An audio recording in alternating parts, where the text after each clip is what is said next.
everyone, Matthew here at Earthworks. I want to talk about flowering trees. We get people coming in almost every day of the week wondering what would be a good flowering tree for here in Jacksonville. We have a lot of people moving to Jacksonville and the greater surrounding area who are not familiar with the types of trees that we carry. So I'm standing amongst several fantastic specimens right here. These are the Vitex and the Agnus castus variety. And these ones will get quite tall, 15, 20, a little bit over 20 with some time. And they will cast some shade if placed in the correct position in the yard. They are going to need full sun to bloom and to thrive. And what we've done just recently, they had their first flowering earlier in the year, in the spring. So we gave them a little haircut, we gave them some food, and they are beginning to bloom again. So they will bloom again on their own.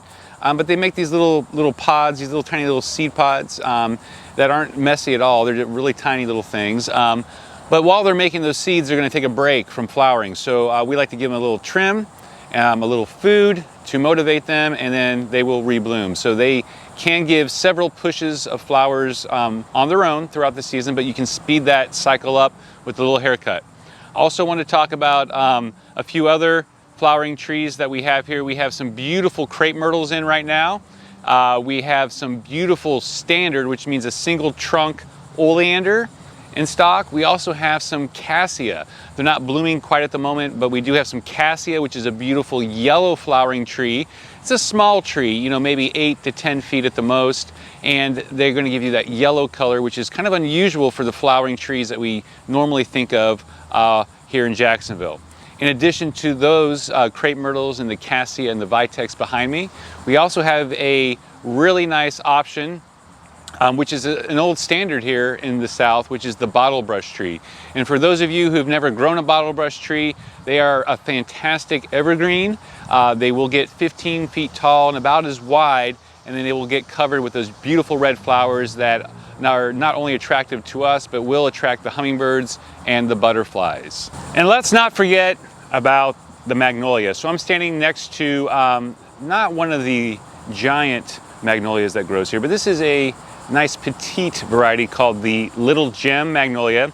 Has smaller leaves, green on one side, brown on the other, just like all the other magnolias that we are used to seeing here. Also the beautiful white fragrant flowers. This is a traditional southern tree and it does very well here.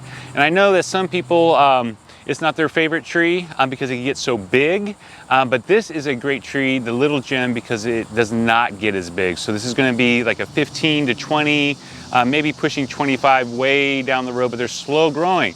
And because they're slow growing, they can also be kept at whatever size you want. So this is a great flowering evergreen tree. It loves the climate here, everything that Jacksonville can throw at it, the heat, the cold, the drought like we're experiencing now, and even the deluge of rain that we can get in the middle of summertime. These guys can take it all. So come check us out. We have a great selection of flowering trees right now, this Little Gem being one of several that we have currently in stock.